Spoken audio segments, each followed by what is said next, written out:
I've mentioned before that I was living in Barrie, Ontario for the 1984-85 school year that was cut short by a series of tornadoes that tore through the region. Hi, I'm Chris May, writer, producer, and host of This Day in Weather History, a podcast now in its second year from the Weather Network in Canada. What I may not have mentioned was that I was living at the time with my cousin, and that was the year that he met his high school sweetheart with whom he's been married to forever. They live in Midland, and they lived through, therefore, their second major tornado event. This day in weather history. June 23rd, 2010 was already a memorable day in Canada. An earthquake in rural Quebec was felt across many areas of Ontario. Not many mayors experience an earthquake and a tornado on the same day. Out of 323 units in there, there's about 70 to 80 that are totally destroyed and another 50 that are unlivable. I was working on the Weather Network, tracking every movement of this storm system and broadcasting every event live that night, all while on my cell phone, making sure everybody was okay, of course.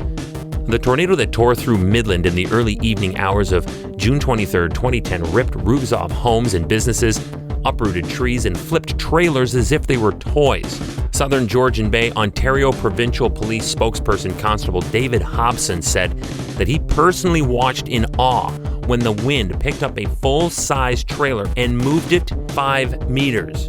His quote, "It lifted it up in the air, spun it twice, and dropped it." Meanwhile, just up the street, evidence of the full fury of the storm was fully apparent. A small sporting goods store is now just a pile of rubble. But the most significant damage, and that which made headlines wherever it was reported, was at Smith's Camp, a trailer park at the south end of town, where the twister knocked down power lines and tore through the 323-unit trailer park, inflicting widespread damage. Welcome to year 2 of this podcast. Right now, you're listening to the full version of today's story on your favorite podcast provider. But there's also the daily podcast video short. They're shot right here in my podcast recording studio, so you get that perspective. And oftentimes, they will include visuals from that day's event, from when it happened, in weather history. So after listening to the full story, go check out the podcast video short on television or online anytime at theweathernetwork.com/weather history. This was my trailer. This is my trailer on its side. I started crying. I was shaking because it's just not me, because this park is like a family park. We know everybody here. We know the people that were hurt, and it's just devastating. Thank God it happened through the week, because most of us have our grandchildren here when we come for the weekend. And I was planning to come this weekend with my granddaughter, but not now. About 50 residences were destroyed, displacing, therefore, 50 families. But like yesterday's story from Ely, Manitoba, again here in Midland, Ontario, only minor injuries were reported. At one point, and for the first time in 25 years, Emergency Management Ontario upgraded an Environment Canada issued tornado warning to an extreme severe weather warning called Red Alert that evening for a large swath of central Ontario. From Penetanguishene to the north, Barrie to the south, Collingwood to the west, and really to the east, residents were asked to seek shelter from the potentially severe weather.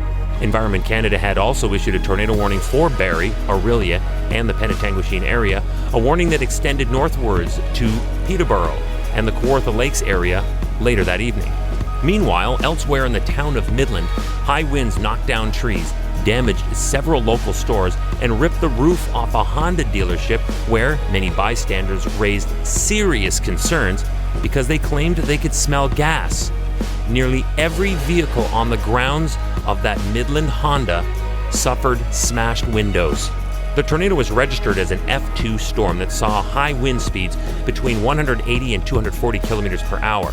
And although not formally confirmed, it has still been speculated that there was more than one, based on the very erratic path it seems to have taken. On this day in weather history, and a footnote, Midland, it's only about 80 kilometers southwest of Huntsville, Ontario, where the leaders of the G8 nations would meet that weekend. In advance, of the equally historically ugly and headline-grabbing G20 fiasco that took place in Toronto. Tomorrow is June 24th, and on this day in weather history, I look at how rain affected the legendary Glastonbury Festival. Yes, this festival is still on my bucket list of events that I have to attend. I gotta tell you, I have tons of videos of my favorite bands who have performed there over the decades. Any outdoor event in the UK is an odds-on favorite to have soggy, rainy conditions. We get that. But what happened here on this day was not normal. We'll talk about it tomorrow, right here on This Day in Weather History with me, your host, Chris May.